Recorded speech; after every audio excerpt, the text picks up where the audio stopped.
할렐루야. 우리 교회는 다음 주부터 나는 대전 소문교회입니다 라는 이 주제를 가지고 생명을 살리는 40일 캠페인을 시작하려고 합니다. 이것은 특별한 것은 아니고요. 우리가 공기를 마시지만 공기가 눈에 안 보여서 인식을 못하는 것처럼 신앙생활하면서 이 교회라는 공동체 안에서 하지만 우리가 정작 공동체 안에 있다는 것을 감지하지 못하고 있습니다. 그래서 이 캠페인을 통하여서 공동체성을 확인하고 공동체성을 회복하기 위해서 하는 것입니다. 앞으로 다음 주일부터 부활주일까지 40일간 진행되는데 이 캠페인의 핵심은 우리가 각자가 예수 믿지만은 한 공동체라는 사실을 확인하는 것입니다. 구원은 각자가, 제가 늘 말씀드립니다만 구원은 각자가 예수 그리스도를 구주로 믿을 때 구원받습니다만 신앙생활은 반드시 공동체 안에서 해야 됩니다. 그래서 이 초대교회 시대에 카르타고의 감독이었던 키프리안 교부는 하나님을 아버지라 부르는 자는 교회를 어머니로 생각해야 된다라는 유명한 말을 남겼습니다.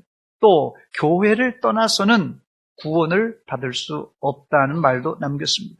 이 말은 마치 이런 것이에요. 어린 아기가 태어났잖아요. 갓난 아기가 태어나서 어머니가 없이는 생존이 불가능하듯이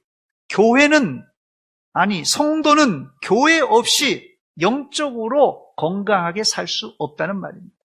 오늘 우리가 본문으로 다루는 이 에베소 교회를 예수님은 이 요한계시록에서 뭐라고요? 처음 사랑을 잃어버린 교회라고 책망하셨습니다. 예수님은 교회 안에 사랑이 있는지 없는지를 정확하게 들여다보시는 분입니다. 여러분은 우리 대전 서문교회 안에 사랑이 있는가 없는가 잘 보이십니까? 우리 교회 안에 사랑이 있는지 없는지 보이십니까? 사실 이 사랑은요, 추상 명사라서 이 보기도 또 정의하기도 힘듭니다. 그러나 이 사랑이 이 동사 형태로 쓰이면은 우리 눈으로 얼마든지 볼 수 있습니다. 엄마가 갓난 아기에게 젖을 먹이는 걸 보고 아기의 기저귀를 갈아주는 걸 보고 이 행동을 보면은 우린 자동적으로 사랑이 보이고 사랑이 느껴집니다. 예수님이 에베소 교회를 지적한 너희가 처음 사랑을 잃었다는 것은 이 사랑의 본질은 물론이거니와 사랑의 행위를 잊어버렸다는 것입니다. 그래서 예수님은 에베소 교회에 이런 말씀하셨어요. 요한계시록 2장 5절 말씀 보니까 그러므로 어디서 떨어졌는지를 생각하고 회개하여 처음 사랑을 가지라 이렇게 안 하고 처음 행위를 가지라고 그랬어요. 처음 사랑을 잃어버렸는데 그 사랑을 가지라고 그래야 되는데 처음 행위를 가지라고 그랬어요. 사랑은 추상적인 개념이 아니라 사랑은 행위입니다.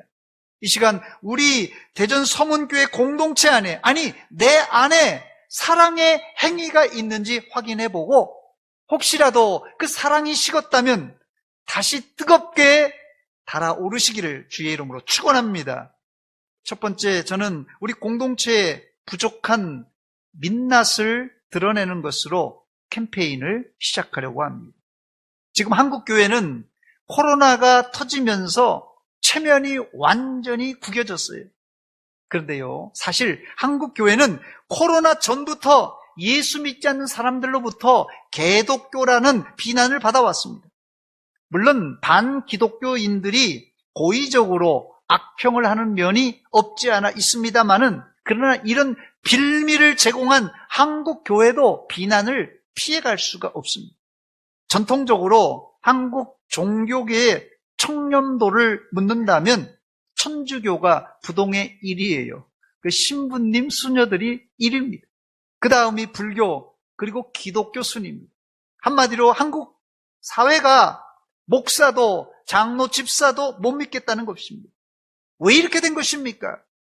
그 이유는 쉴 새 없이 터지는 목회자들의 추문과 비리, 교단의 분열, 대형 교회 세습 및 헌금 유용 등등 한국 교회 안에 문제가 잠잠해질만 하면 굵직굵직한 일들이 자꾸 터지면서 이렇게 추락한 것입니다. 그래서 이제는 한국 사회가 한국 교회를 걱정하는 시대가 되고 말았습니다. 이대로 가면 한국 교회가 소망이 없습니다.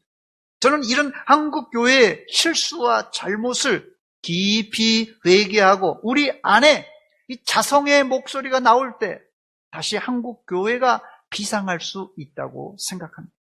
지금 이 시대에 한국 교회에 울려 퍼져야 할 복음은 예수님께서 처음 공생애를 시작하며 외치셨던 회개하라 천국이 가까웠느니라는 말씀입니다.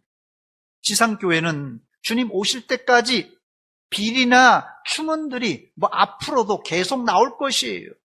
그러나 이런 추문을 우리가 숨기려 들지 말고 교회 안팎으로 우리의 민낯을 공개하며 계속해서 회개하고 계속해서 개혁해 나가야 됩니다. 이런 자정 능력이 있을 때 한국 교회가 다시 신뢰를 회복할 수 있습니다. 우리는 다음 주일부터 40일간 겸손한 자세로 내가 죄인입니다, 내가 회개합니다라는 자세로 임해야 될 것입니다. 교회 공동체의 문제는 어떤 특정한 목사, 장로, 성도들의 문제가 아니라 이것이 내 문제이고 우리 교회 공동체의 문제라는 데서 출발할 때 소망이 있습니다. 이제 우리는 더 이상 가면을 쓰지 말고 하나님 앞과 사람 앞에서 우리의 민낯을 보여줄 때입니다. 우리의 잘못을 예수 믿지 않는 사람들에게 들키는 것과 자진해서 보여주는 것은 다른 것이에요. 그러기 위해서는 우리에게 용기가 필요합니다. 사람들에게 내 잘못을 들킬 용기가 필요합니다. 이것이 우리가 회복의 출발점이 될 것입니다. 두 번째, 교회가 부패하고 썩었을지라도 여전히 교회는 세상의 유일한 소망입니다. 최근 들어 교회가 문제투성이고 썩었다고 교회를 떠나는 소위 가나안 성도들이 급증하고 있습니다. 가나안이 뭐죠? 안 나갑니다. 거꾸로 하면 안 나가 성도예요. 가나안 성도들이 교회를 떠나 여러분 신천지로 가겠습니까? 아니면 불교로 가겠습니까? 타종교로 가겠습니까? 아니면 청렴결백하다는 시민단체로 가겠어요? 한국 교회가 아무리 부패하고 타락하여 너덜너덜 할지라도 교회는 여전히 세상의 유일한 소망입니다. 교회밖에 없습니다. 이건 제가 목사라서 드리는 말씀이 아닙니다. 교회가 아니라면 우리가 어디 가서 구원을 얻을 수 있겠습니까? 교회가 세상의 유일한 소망이라는 말은 다른 뜻이 아니에요. 교회 밖에 구원의 길이 없다는 말씀입니다. 사도행전 4장 12절 말씀 보니까 다른 이로서는 구원을 받을 수 없나니 천하 사람 중에 구원을 받을 만한 다른 이름을 우리에게 주신 일이 없음이라 하셨습니다. 예수님께서도 제자들에게 자신을 구원의 유일한 길이라고 소개하였어요. 요한복음 14장 6절입니다. 예수께서 이르시되 내가 곧 길이요 진리요 생명이니 나로 말미암지 않고는 아버지께로 올 자가 없느니라고 말씀하였습니다. 영국의 윌리엄 바클레이 신학자가 있습니다. 이 윌리엄 바클레이 신학자는 서양 교회가 빛을 잃어가지만 그래도 나는 교회를 믿는다. 나는 교회를 믿는다. 이 세상에서 그래도 믿을 것은 교회밖에 없다. 허물투성이로 보일 때가 있지만 그래도 믿을 것은 교회밖에 없다라는 유명한 말을 했습니다. 교회밖에 예수밖에 구원이 없습니다. 세 번째, 그렇다면 어떻게 교회가 세상에 희망을 줄 수 있는 곳이 된 것입니까? 어떻게 이 교회가 세상에 희망을 줄 수 있는 교회가 된 것이? 그 이유는 아무 이유도 없고 단지 예수 그리스도가 우리가 다니는 이 교회를 누구보다도 사랑하기 때문에 그렇습니다. 예수님이 교회를 향한 사랑은 남녀 간의 풋사랑이 아니라 자신의 생명을 주기까지 한 사랑입니다. 본문 에베소 5장 25절에 보니까 남편들아 아내 사랑하기를 어떻게 사랑하라고요? 남편들아 아내 사랑하기를 어떻게 해요? 그리스도께서 교회를 사랑하시고 그 교회를 위하여 자신을 주심같이 사랑하라고 말씀하셨어요. 바울 사도는 남편들에게 아내 사랑하기를 가르치면서 그 사랑의 표준, 기준을 제시했는데 예수님이 사랑했듯이 예수님이 누구를요? 교회를 사랑했듯이 어떻게 해요? 자기 생명을 다해 사랑했듯이 남편들도 아내를 그렇게 사랑하라고 명령하셨습니다. 부탁이 아니라 명령이에요. 예수님이 교회를 생명을 다해 사랑했다는 말은 이 생명을 사랑했다는 말을 왜 부부간의 사랑에 빗대어서 설명하신 것입니까? 그 이유가 있습니다. 그 이유는 교회가 바로 예수님의 사랑받는 신부이기 때문에 그래요. 그래서 복음서에는 성도를 열처녀에 비유하고 예수님을 신랑으로 비유하고 있습니다. 우리 모두는 예수님이 재림하실 때 정결한 신부가 될 사람들입니다. 할렐루야! 찬송가 175장에 보니까 신랑 되신 예수께서 다시 오실 때 밝은 등불 들고 나갈 준비 됐느냐 그날 밤에 주님 맞을 등불이 준비됐느냐 예비하라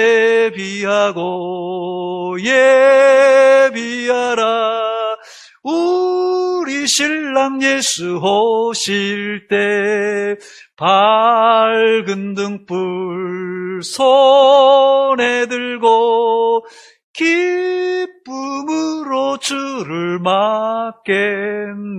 할렐루야! 우리는 주님을 기다리는 신부입니다. 그런데 예수님은 신랑을 넘어서 교회를 뭐라고 하셨습니까? 오늘 본문에 보니까 자신의 몸이라고 비유하며 자신은 교회의 머리라고 말씀하셨어요. 에베소 1장 22절 하반절에서 23절입니다. 그를 만물 위에 교회의 뭐로요? 머리로 삼으셨느니라. 교회는 뭐가 합니까? 그의 몸이니 예수님의 몸이니 만물 안에서 만물을 충만하게 하시는 이의 충만함이니라 그랬어요. 여러분 이 머리와 몸은 뗄래야 뗄 수 없는 관계입니다. 머리와 몸이 분리되면 그것은 죽음을 의미합니다. 즉 예수님은 우리의 머리 되시고 우리는 예수님의 몸된 교회라는 말입니다. 예수님은 이런 생명 관계를 위해서 이런 몸과 머리가 떨어질 수 없는 생명 관계를 위해서 어떻게 했다고요? 자기의 생명을 우리를 위해 교회를 위해 바치셨습니다. 그래서 우리가 그리스도의 몸과 더불어 그리스도의 신부가 된 것이. 네 번째, 교회는 예수님 신부의 정결한 모습을 넘어 가장 영광스러운 모습이라고 주님이 말씀하셨습니다. 본문 27절입니다. 자기 앞에 영광스러운 교회로 세우사. 자기 앞에 영광스러운 교회로 세우사 티나 주름 잡힌 것이나 이런 것들이 없이 거룩하고 흠이 없게 하려 하심이라 그랬어요. 예수님은 이 교회를 세우기 위해 자신의 생명을 올인하신 분입니다. 그런데 이 교회를 예수님은 뭐라고 그랬다고요? 영광스러운 교회로 세워 흠과 티가 없이 거룩하게 하시겠다고 말씀하셨습니다. 예수님이 십자가에서 피 흘려 세운 교회가 이런 영광스러운 교회라는 것이에요. 그런데 과연 우리 대전 서문교회가 주님 보시기에 흠도 없고 티가 없는 영광스러운 교회인가? 우리 모두가 진지하게 고민해 봐야 될 것입니다.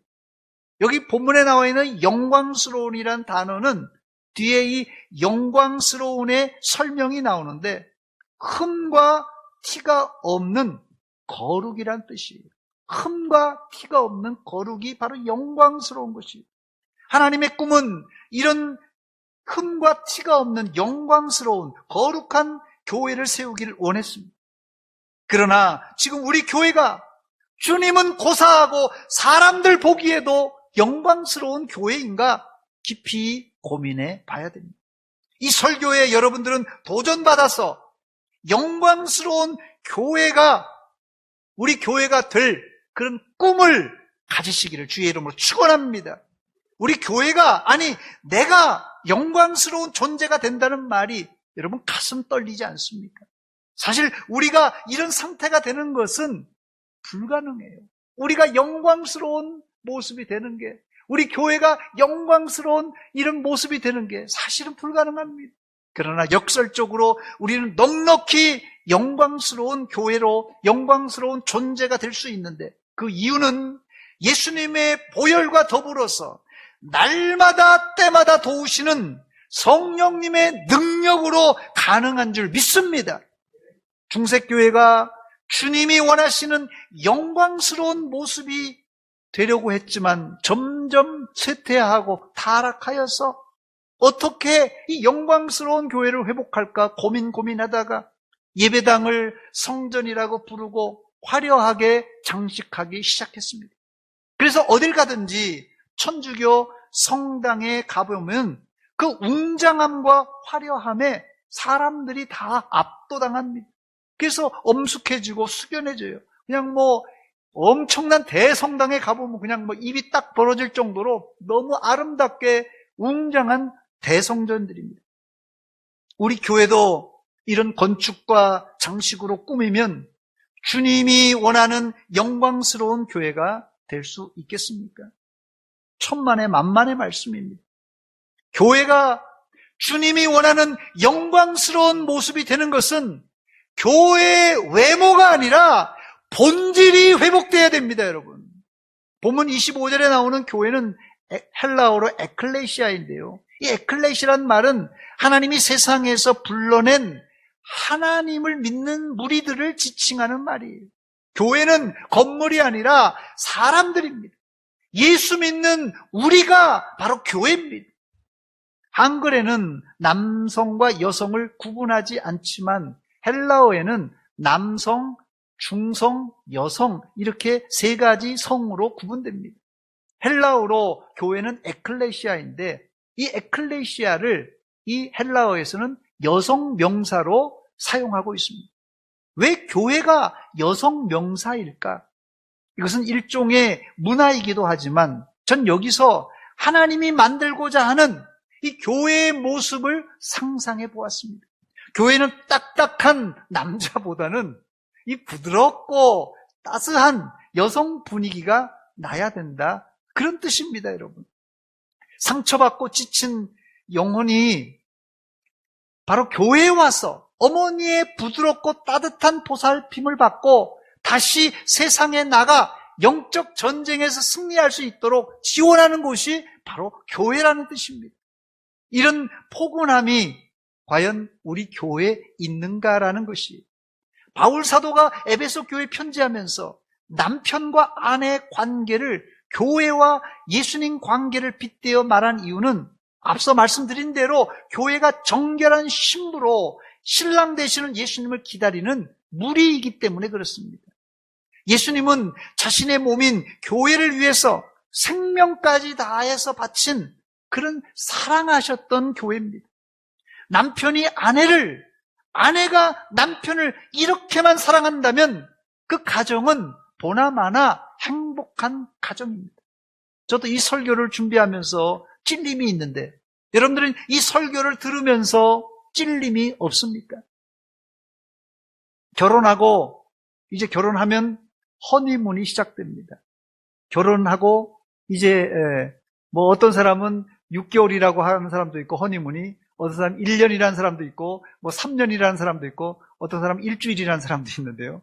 여러분들의 허니문은 얼마나 갔는지 모르겠습니다만 결혼하면 허니문이 그때는 다 좋게 보여요. 허니문 때는. 그런데 허니문이 지나면 결혼 생활에 익숙해지면서 남편이 아내를 함부로 대하고 아내가 남편을 함부로 대하기 시작합니다. 이게 허니문이 끝났다는 증거입니다. 물론 남편과 아내가 서로에게 익숙해지는 것은 장점이 많습니다. 그러나 익숙함은 매우 부정적인 문제를 초래할 수 있는데, 남편이 아내가 익숙해지면 자기도 모르게 아내를 만만하게 볼 수 있고, 또 반대로 요즘은 여자분들이 결혼 생활에 익숙해지면 남편들을 이잡듯이 잡는 여자분들이 있다는데 진짜 그런지 모르겠어요. 여기서 한번 좀 웃어야 되는데 안 웃네요. 예. 우리 교회는 뭐 남편을 이잡듯이 잡는 여자분들이 없나 본데요. 감사합니다.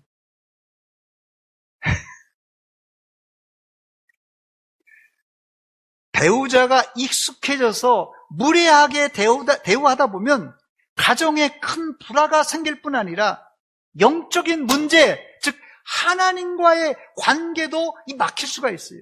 이번 40일간 캠페인은 이런 익숙함에서 벗어나서 남편과 아내가 처음 만났을 때 긴장감,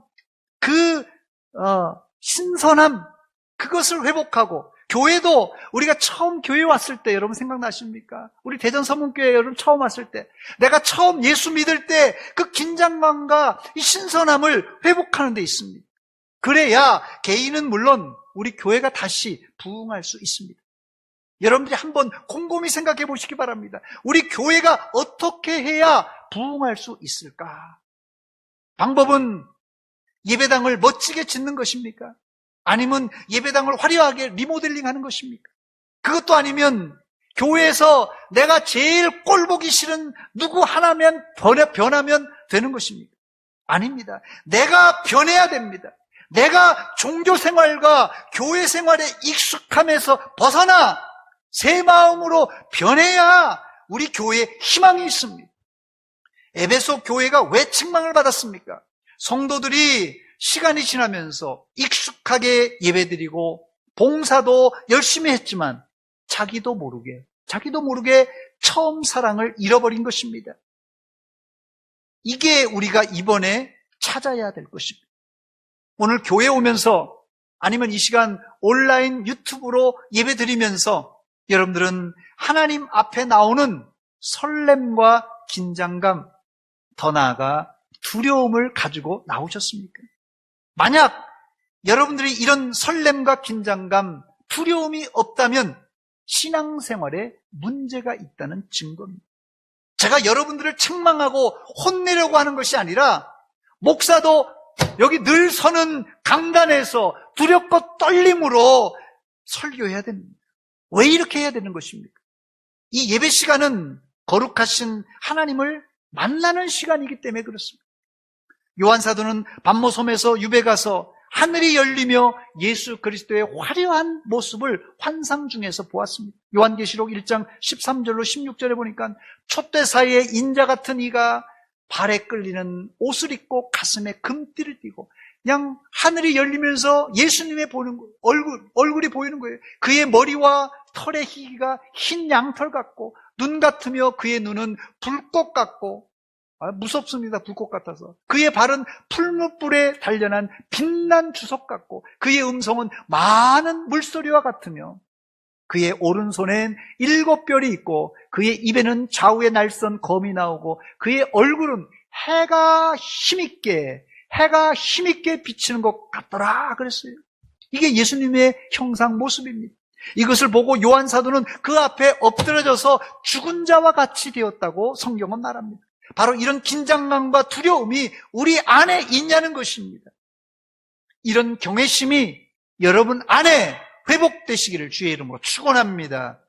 5번째 끝으로, 우리 교회가, 아니 내가 어떻게 변해야 되는가 말씀드리고 말씀을 맺겠습니다.